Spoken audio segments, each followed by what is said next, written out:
Hello, everybody. Our share today is titled Theopolitics of Early Rabbinic Printing and the Race for First Publication. I've drawn from the research of Professor Eric Laoui, and we're going to look at the early modern period, that's from the 1500s, the immediate aftermath of the invention of printing. Printing was invented in 1450. The first Jewish books were printed in 1470. And we're particularly going to focus on one rabbi. He's known as the Levush. His full name is Rabbi Mordechai Yafeh, or Mordechai Jaffe. He's born in 1530. And he passes away in 1612. He writes a series of 10 volumes known as the Levushim. He's known as the Levush. And our particular reflection today is going to be on the last of his 10 volumes, the Levush Ha'ora, which is a super commentary on Rashi. A super commentary is a commentary on a commentary. This is a commentary on Rashi, which is a commentary on the Torah. So it's a super commentary. But what's interesting about the Levush and his commentary is that it's way beyond the commentary. Because in his Levush Ha'ora, he gives us some personal insights into what was going on in that early rabbinic world of printing. And this is where the whole story becomes totally fascinating. Because we look at books and, we think that these books are the final product. These are the authorized versions of various Sfarim. We take it just for granted. But we very rarely get a glimpse into the backstory of early printing. Who printed? Why did they print? How did they print? How did they manage to print? And particularly, we're going to look at rabbinic rivalries when it came to printing.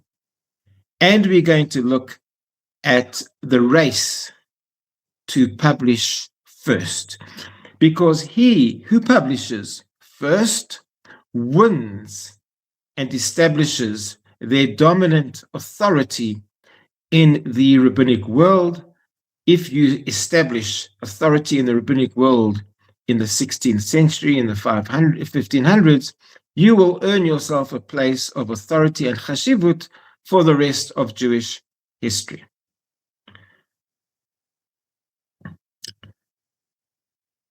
So, looking at Jewish books, I'm fascinated by books. I love Sfarim and books. But books are not always selfless, intellectual, and spiritual contributions made for the benefit of Klal Yisrael, from someone with a pure heart, yearning to share what's in their soul. The reality of rabbinic publishing, as we shall see, is complicated. The history of rabbinic publishing is complicated. Because publishing was not just about scholarship. This is where looking back through books into history gives us the impression it's all about great scholarship. These great minds shared their knowledge with us, but it's not always like that. It's not just about scholarship. It's about politics. It's about authority. It's even about the tension between innovation and tradition, because at this period, just after printing was invented, there was a big question in the Jewish world. Are we allowed to print? The same thing with the internet. Are we allowed to put Torah on the internet? Are we allowed to use social media for distributing Torah ideas? Today, everybody does it, but when it first came out, there was a great debate, Do we get involved in this or don't we? The same thing happened, but to a greater extent and over a longer period, a much, much longer period, with the advent of printing. This was an innovation. Holy Sforim were manuscripts. Now, all of a sudden, we're changing the medium of transmitting Torah information. Now, think about that for a moment. Until that time, you took out a manuscript. It was a handwritten manuscript. So some of them would have had a cursive style, but it would have resembled a Torah scroll. There was a certain holiness attached to it, something that someone had written by hand over a long period of time, transmitted from an original manuscript. You were connected back to the author. Sometimes you had very old manuscripts. And now there was this challenge: can we or can't we use print? Should we use print? And besides that, trying to get a book published, you try to publish a book today, it's very difficult. Try to publish a book in the 1500s, even more difficult. Extremely expensive. There's a crowded marketplace. Everybody now wants to publish. Like today, everybody wants to be on YouTube and use social media. And everybody does, and everybody is involved. But the world was, everybody wanted to publish because they knew that every single gloss that gets published, every single one of their glosses that's their notes, the ideas that gets published, every commentary they produce bears the promise of legitimacy. That means they would have made it. In the rabbinic world, they would have made it. These are the top authorities in the Jewish world because it's a sefer, it's been printed, it's been authorized. It carries within it that chashivut, the great chashivus of the chashuv harov, the influence, the power of the author. But as we shall see, behind the published and finished product of the printed work is a story. It's a hidden world of rivalry, sometimes negotiation, but always polemics, and especially politics. With the printed works, ideas spread in a way that was unimaginable just years earlier.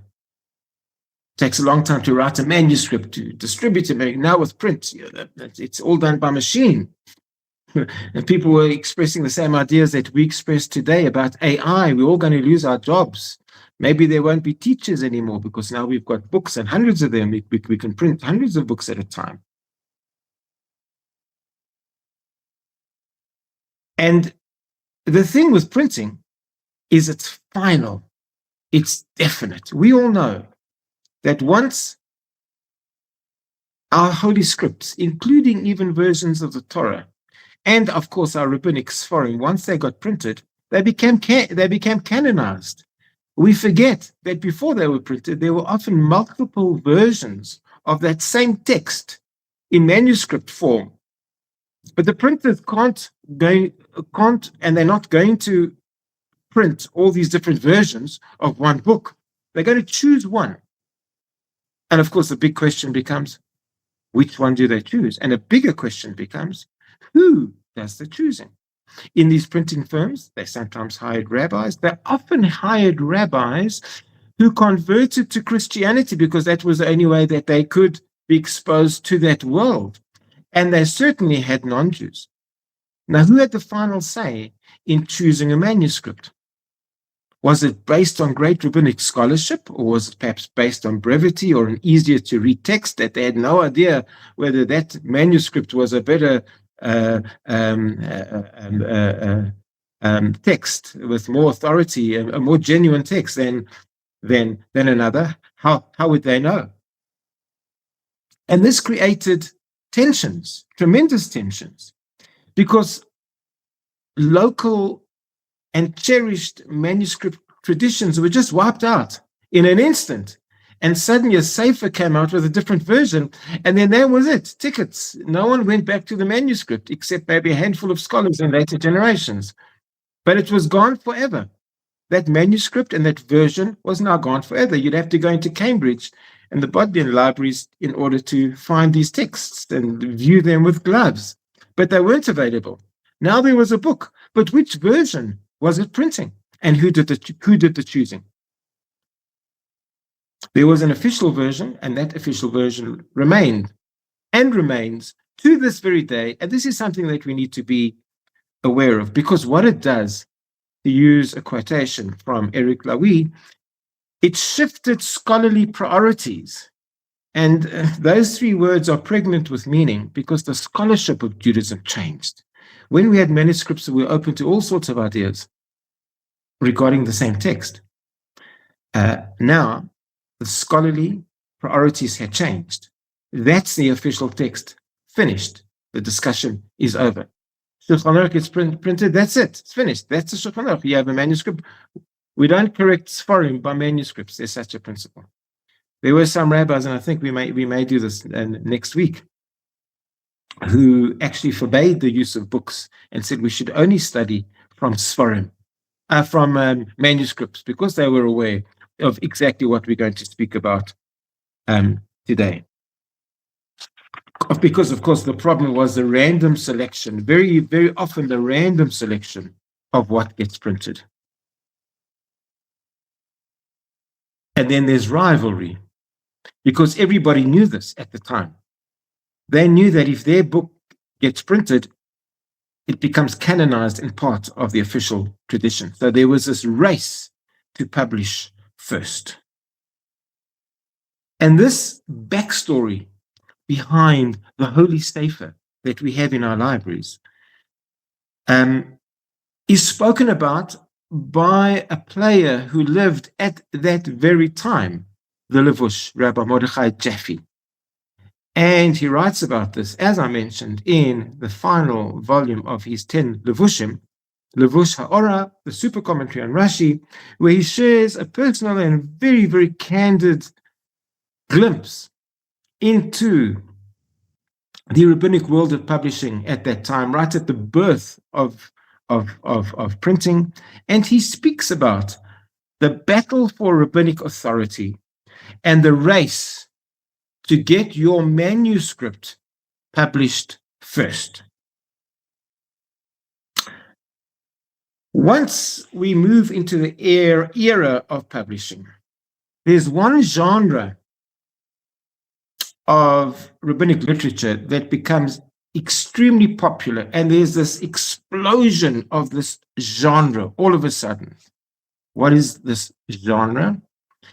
It is the genre of super commentaries on Rashi. So everybody worth their salt writes a super commentary, a commentary on a commentary on Rashi.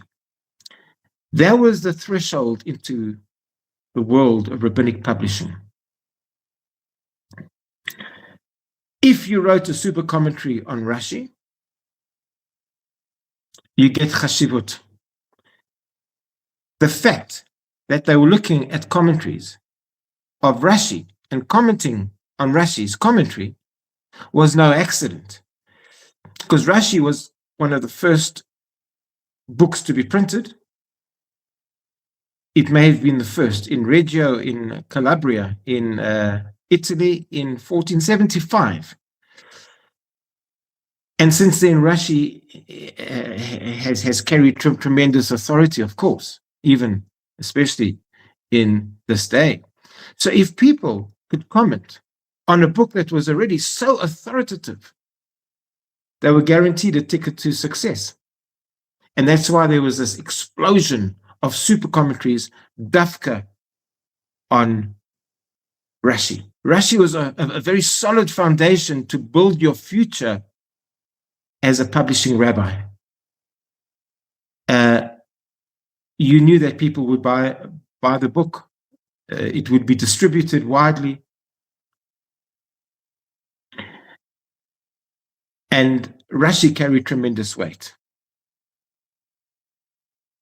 But the choice of Rashi in the first place is extremely interesting. In fact, it's more than interesting.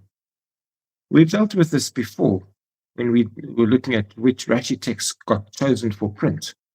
But I'll just briefly mention it now. There were at least 9. Some people come up with even bigger numbers, but at least 9 different versions of Rashi. So sometimes on various things, Rashi would write a whole big paragraph in the manuscript. In another manuscript, he'd say absolutely nothing. And in another manuscript, he says something that absolutely contradicted what he said in another manuscript. It became very difficult to know what Rashi meant. In fact, today, when we learn Torah, we always say, okay, good, we have a problem. Now, let's go to Rashi. We always go, what does Rashi say? What does Rashi say? Rashi will solve the problem. So that's great. But the real question is, what does Rashi say? And I call the article, what does Rashi say? Because we don't know what Rashi said. There are lots of problems with Rashi, because Rashi's texts were chosen randomly, often by non-Jewish printers, like many other texts. Rashi, the earliest surviving manuscript of Rashi, was only produced 130 years after his death.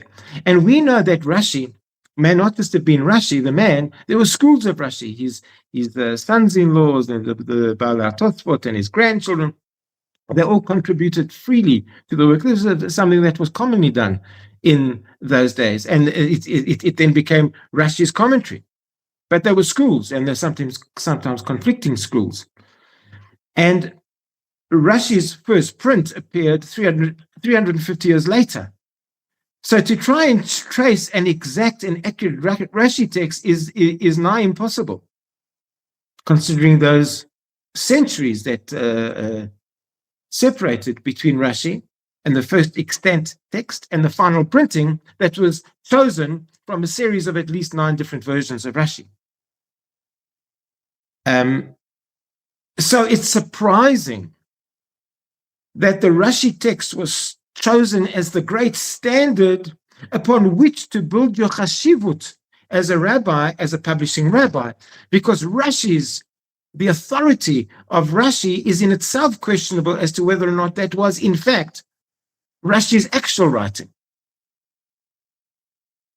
Now, in the epilogue to the Levush Ha'ora, which is a super commentary, ironically, again, on Rashi. It falls into that common genre. It is also a super commentary on Rashi. And by the way, it's also called an ego document. An ego document doesn't necessarily mean that you have a great ego, although it might also, but an ego document is a document that shares a little bit of your personal story as well. So Levush Ha'ora becomes an interesting work because we get a glimpse into a writer who previously wrote manuscripts, who's now exposed to the brand new world of printing, and he's desperately wanting to publish. He wants his work to appear in a published format. And when he eventually dies, most of his works were indeed published. So he's a fascinating character who will give us insight into this backstory of the race to publication. Now, who is Mordechai Jaffe? Mordechai Yaffe. He's born in Bohemia, which was a Central European region, today somewhere in the Czech Republic. He's got 2 of perhaps the greatest teachers you could ever wish to have.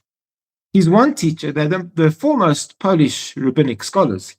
His one teacher is Rabbi Moshe Isserles, the Ramo, known as the Ramo, Rabbi Moshe Isserles, abbreviation for Ramo, or Ramo is an abbreviation for Rabbi Moshe Isserles, Reish Mem Aleph.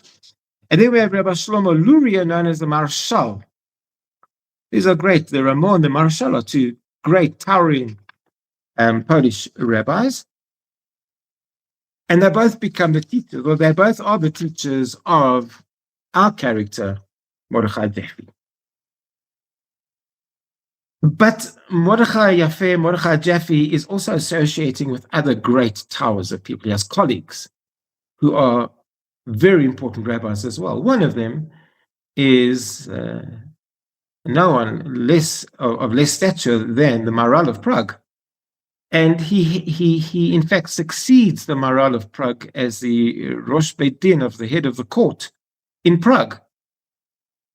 So he becomes the great rabbi of Prague, and later becomes the chief rabbi of Posen as well. So Rabbi Mordechai Jaffe is no small player in the rabbinic world. But his teachers are very, very different. The Ramah and the Marshal are very different from each other. They've both got a different worldview when it comes to the authority of texts. So for Mordechai Jaffe to be exposed to this dynamic, which I'll tell you about now, only served to place him in a better position to understand the theopolitics of that time. So, for example,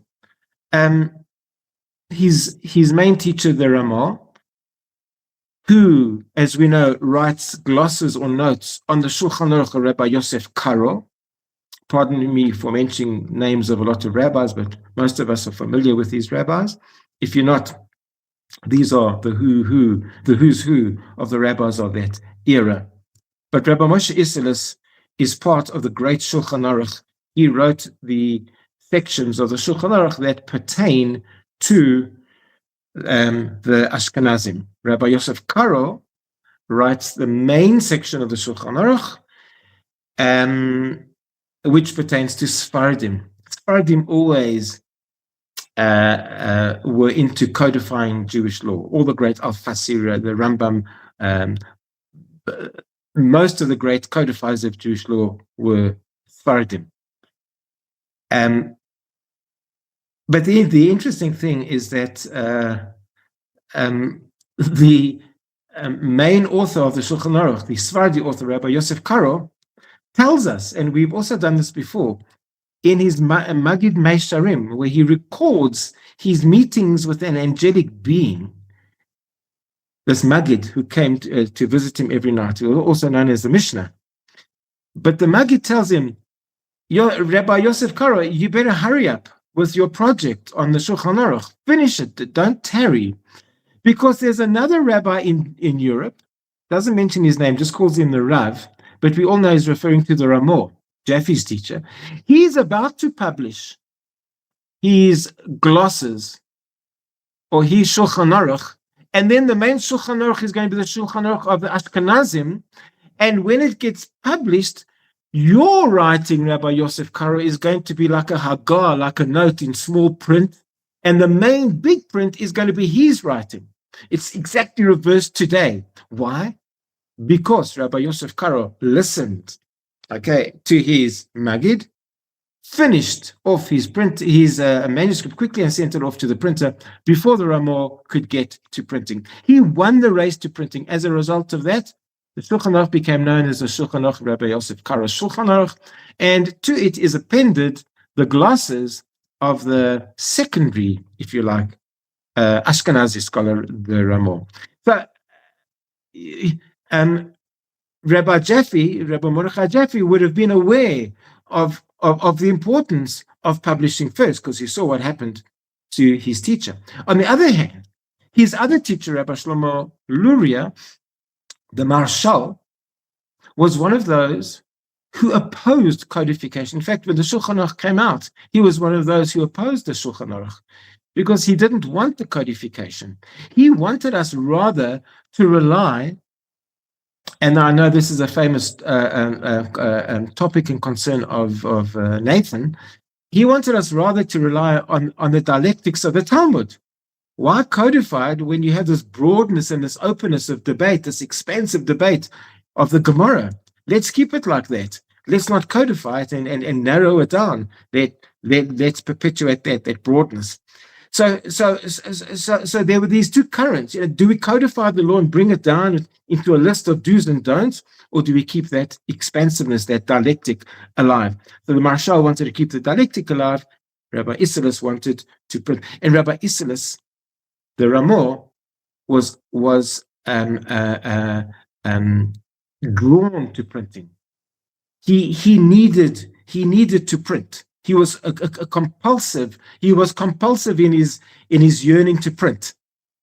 And certain scholars point out that if you look at the writing style of the Shulchan Aruch of both the Rabbi Yosef Karo and the Ramah, you can see that this was a work written with printing in mind, which is brand new in Jewish history. Until then, manuscripts were written to be manuscripts. So in a certain way, you write a manuscript, you write it by hand, but there's a different style when you have to present that in print. Both the Ramah and both the Mechaber, Rabbi Yosef Karo, were aware of print, and they wrote the Shulchan Aruch to be printed. It wasn't a manuscript that was adapted to print. They especially wrote it for print. So this was the world in which Mordechai Jaffe was raised. He was at this sort of crossroads between tradition and innovation. Now, another thing about Mordechai Jaffe that perhaps people aren't really aware of, he also wrote, well, his first 5 sections of his Levushim, remember there were 10 sections, the first 5 sections were known as Levush Malchut. And if you read it, it often looks like it's a Shulchan Aruch. And according to Lawi, it seems like he was offering an alternate Shulchan Aruch, which means there would have been 3 versions of the Shulchan Aruch. The Shulchan Aruch of his teacher, the Ramah for Ashkenazim, the Haggah in the Shulchan Aruch, and of course the Shulchan Aruch of Rabbi Yosef Karo. But he was offering an alternate Shulchan Aruch. The Levushim can be read as an alternate Shulchan Aruch. And sometimes he even rivaled the Shulchan Aruch of Rabbi Yosef Karo and the Ramah. He rivaled it.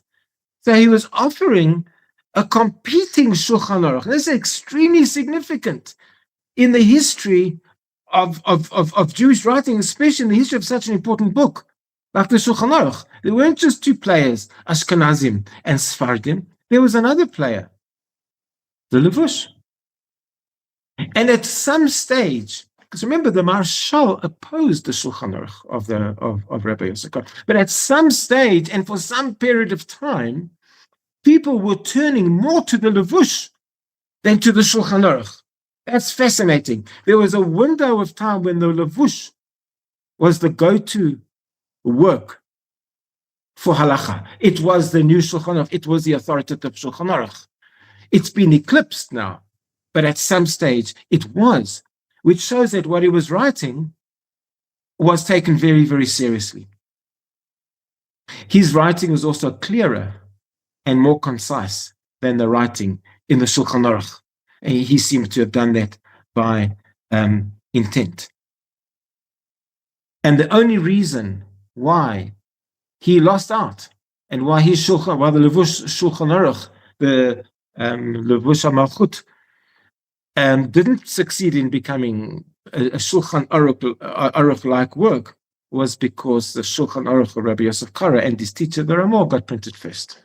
They won the race. See? So once again, he who wins the publishing race wins. They get the authority.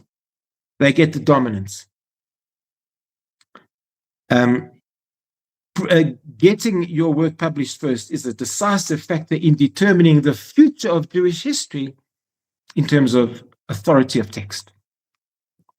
And Jaffe's work then became a secondary voice, not because of scholarship, but because he lost the race, not because of scholarship.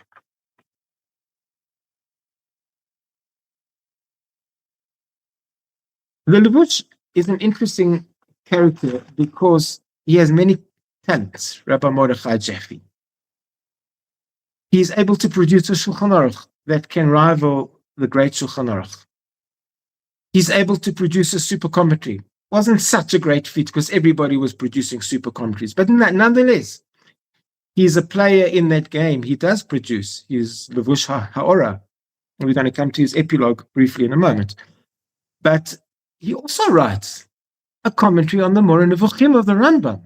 That's a completely different style, so he's now not only looking at Rashi and the Midrashim of Rashi, he's not only looking at the Shulchan Aruch, he's now looking at the rationalist school. And he's looking at the Guide for the Perplexed and writes a commentary on the Guide for the Perplexed. He also writes, and this may be related, a work on astronomy, and relates that to making calculations regarding the Jewish calendar. A very different style compared to writing a commentary on Rashi, which is 80-70% Midrash. And he also writes a commentary on the great Kabbalistic writer who passed away in 1290, Menachem Rekanati.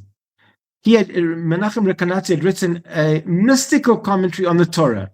Now he writes a super commentary on Rekanati. So he's writing, his expense is unbelievable. A commentary on the great rationalist and then a commentary on the great mystic, all at the same time, and throw in a little bit of astronomy and calculations and philosophy and exegesis and law. He was certainly a towering figure. Let's now turn to Levush Ha'ora, his super commentary on Rashi, where he shares aspects of what's been called his ego document to again reflect and confirm some of the things that we've been speaking about till now. And for the next short while, we're going to go into some of the rabbinic rivalries that he writes about and his experiences with some of his colleagues. And it all, as you shall see, revolves around the race to publish first. So Mordechai Jaffe's Levush Ha'ora was a work 50 years in the making. Didn't sit down and write it in 2 weeks. He decided to write the book, and the manuscript at first, when he was just 18 years old, just after he got married. But he had many obligations. He was very busy. He was involved in courts and rabbinic positions. So he wrote it when he had spare time. And when did he have spare time? When does a rabbi have spare time? On a Thursday night before Shabbos, and on Friday before Shabbos. So on Thursday nights, he would sit down and write a little bit on a certain parasha, and then stop. Carry on Friday afternoon, write a little bit more just before Shabbos, and then stop. Then next week he'd carry on, but he wouldn't carry on from the same parasha. He'd carry on from the next parasha. And then the next year he'd go back to the other parasha, and so and this pattern repeated over 50 years. So it's a fascinating book to read because there's 50 years of his growing experience that you can find in each parasha. Because he wrote it very, very much in a piecemeal manner. And sometimes he didn't write for an entire year. So you can see he was battling with producing this work, this particular work. But then he reached a period, and he writes about this, where he went into a state of depression. And psychologically, he was completely down. And he decided to can the project of Levush Ha'ora, the super commentary on Rashi, after working on it for so long. It wasn't after 50 years, this was after about 25 years, so somewhere in the middle of this process. What had happened that made him change his mind and think of giving up this whole project of his super commentary? Well, his colleague, the Maharal of Prague, suddenly published his super commentary on Rashi as well. So that's another example of a super commentary on Rashi called Gur Aryeh. And when Gur Aryeh got published, and when Mordechai Jaffe saw a similar super commentary on Rashi published, and he saw Maharal, who he took over from as a Rosh Beit Din in Prague, when he saw that he had beat him to the press, he became completely depressed. Pardon the pun. Adam, you don't need to comment on that. I've already made my own pun. But he became depressed. But his depression was acute because it reminded him of another depression that he had before. And that was when his Shulchan Aruch, his first 5 volumes of the Levushim, the Levush HaMalchut, which we spoke about, which is a kind of a Shulchan Aruch, when he saw that that was supplanted by the publication of the actual Shulchan Aruch, he also then went into a state of depression because he thought he was going to be the first to produce in print a Shulchan Aruch. So now this was the second time. He's working on 2 projects. And people beat him twice. His teacher, the Ramah, together with Rabbi Yosef Karo, beat him. The Shulchan Aruch comes out. He's now a secondary Shulchan Aruch. And he's beaten now by his colleague, the Maharal of Prague, with another super commentary on Rashi, who beat him. And his super commentary, his own super commentary, was now still a manuscript.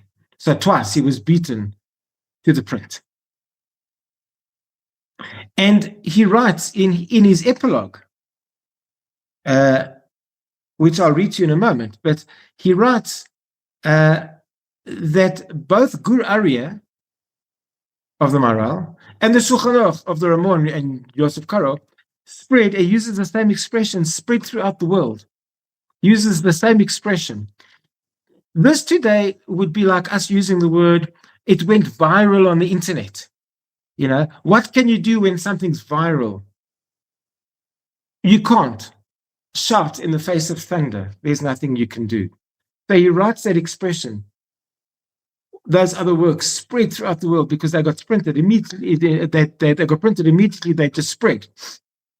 And he was totally flawed and depressed. So what does he decide to do? He eventually picks himself up. But now listen, because this is where the story, I think, becomes fascinating, and in many ways it resonates. It really resonates, I think, with a lot of people. His first reaction, and I think if Kevin, the psychologist, might have some interesting comments on this, but his first reaction is to go back, put his head down, finish his Shulchan Aruch, right, his Levush HaMalchut, finish his super commentary on Rashi, Levush HaOrah, but he's going to do it as a fighter. In other words, he's going to challenge the Shulchan Aruch and he's going to challenge the Gur Aryeh of the Maharal. He's going to oppose them. He's going to say, you were wrong to write that. Look at me. This is what I'm writing. Yes, you beat me to the press. That's okay. I'll beat you with my mind and I will challenge you later than you, but also in print. And this is the way I will compete with you. So he chose a rather aggressive stance to challenge in writing the two printed works that had preceded him. And he claims that he can fill in significant lacuna, gaps in their thinking, in their thought process, and offer a much better product. So that's his initial result. He changes, which we're going to come to a moment in a fascinating way. He then changes a little bit later on in life. He changes, but this is his first approach. This is how he deals with his depression. He's going back into the fight and he's going to fight with all he's got. He's going to challenge them. Now, let's just put something quickly in parenthesis over here because it's telling the same story, but it's regarding another character. Mordechai Jaffe had another colleague, Shlomo Ephraim Luntzschitz. He's the author of the Kli Yakar, a very, very famous commentary. It's not a super commentary on Rashi. It's more of a philosophical, ethical commentary, the Kli Yakar. The Kli Yakar writes, this is just another person writing in the same time, but expressing the same kind of sentiment, all right? So we're now quickly going away from Mordechai Jaffe into the Kli Yakar, but they both tell the same story. They're both concerned about the notion of who publishes first. So if you look at the introduction to the Kli Yakar, it's a fascinating piece of rabbinic writing. I really think it's fascinating. Let me read it to you, because he points out rather poignantly the nuts and bolts of the rabbinic rivalry, especially when it came to people who are writing commentaries. So he says as follows, I'll quote you from Lunshitz, from the Kli Yakar. Lefi sheraiti sharuria, he says, yeah, I'm writing this book, the Kli Yakar, because I see scandalous behavior. Look at the words he uses. Scandalous behavior in the rabbinic world, stuff he does not expect from his rabbinic and esteemed colleagues who are producing sporim for future generations. This is sharp writing. I see sharuria bedivrei in the writings of Rov Hamaforshim. How's that? Rov Hamaforshim, the majority of commentators, not just one or two egotistic rabbis writing. No, I see a scandal in almost all of them, in the majority of the rabbis who are publishing Sfarim. Shenigdashim levar Torah, especially those who approach the topic of Torah commentary, shekimat, because in all those books, almost ein chadash befihem, there is nothing new in any of their writings. They're all parroting, mimicking what has already been said, and there's no novelty, no genuine thinking whatsoever. They're all plagiarizing each other again and again and again. En chadash b'fiem. There's nothing new in their mouths, in their writing, in their teachings. Uva rov makomot. The second time he spoke about rov hamaforshim and rov makomot. And in most places, in most instances, if they find something that is nice to listen to, if they come up with a nice word, you find the exact nice word somewhere else. You know, it's like rabbis, you're going to different shuls, they're all saying the same word in the prasha because they all took it from the same source on the internet. He's saying that's exactly what's going on, but they're presenting it as if it's something new. So they're actually doing something that's that may be considered to be plagiarism. Although plagiarism is a modern world, it didn't apply in those days. Nonetheless, it's like history. History is only a concept that's 200 years old, the scientific study of history. So it's very difficult to use words like historical fact and plagiarism when we talk about something in the 1500s. I'm just mentioning that. Anyway, now he becomes very sarcastic. Again, this is the Kli Yakar, Lunshitz. He says, Lo yadati im kulam ledvar echad nitkavnu. Did these people suddenly, these rabbis suddenly all decide to write exactly the same? So a miracle. They all came up with the same thing. You know, God sort of appeared to them, and miraculously they were all talking about the same thing. Or if perhaps some of them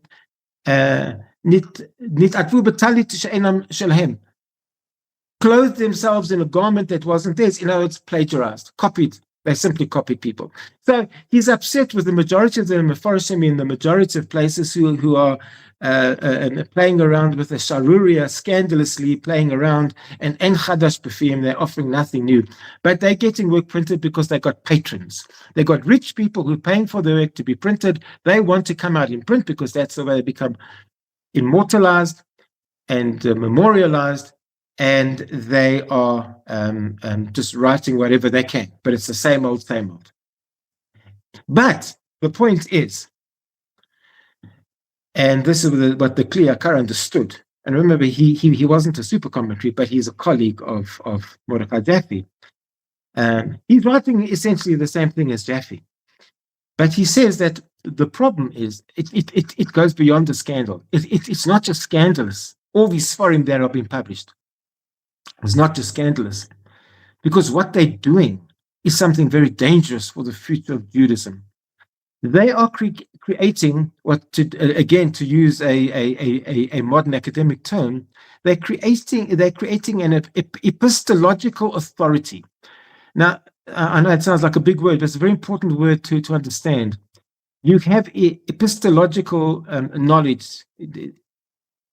Epistology means the study of knowledge, but it's not just knowledge, it's knowledge that you use to create authority. It's perceived to be an authoritative knowledge. So it's not necessarily true, or it's not necessarily pure knowledge, but it's knowledge with an agenda. It's knowledge that you're using to create authority. It's called epistological authority. It's not innate authority, but you're using a tool of knowledge, so it's no longer pure knowledge, to create your authority. And this is the kind of authority that the Kli Yakar says has been created, this epistological authority that's going to remain on our library books for generations. Our kids are going to study this. But it's not necessarily a pure knowledge. And the Kli Yakar succeeded, ironically, in having his book published in 1202, which was a year before his colleague Rabbi Mordechai Jaffe published his book in 1203, in 1603. All right, let's go back to Rabbi Jaffe and conclude with him. I mentioned that after Jaffe got depressed twice, having the Shulchan Aruch published and the Gur Aryeh of the Maharal published, while he was still working on his similar texts, he decided he's going to carry on, but he's going to challenge them.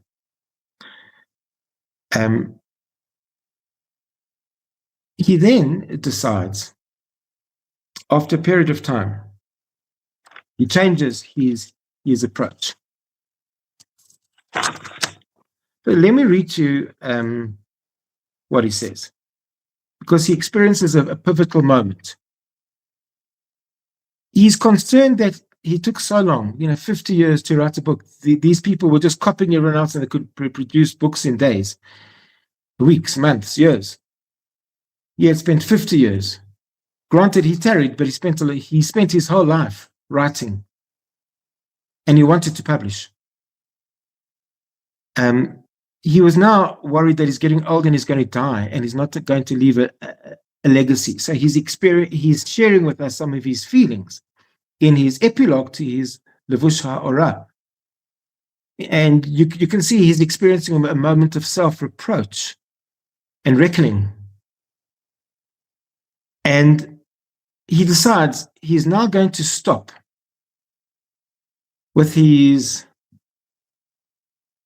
tactic to fight and challenge the Shulchan Aruch and the Gur Aryeh of the Maharal.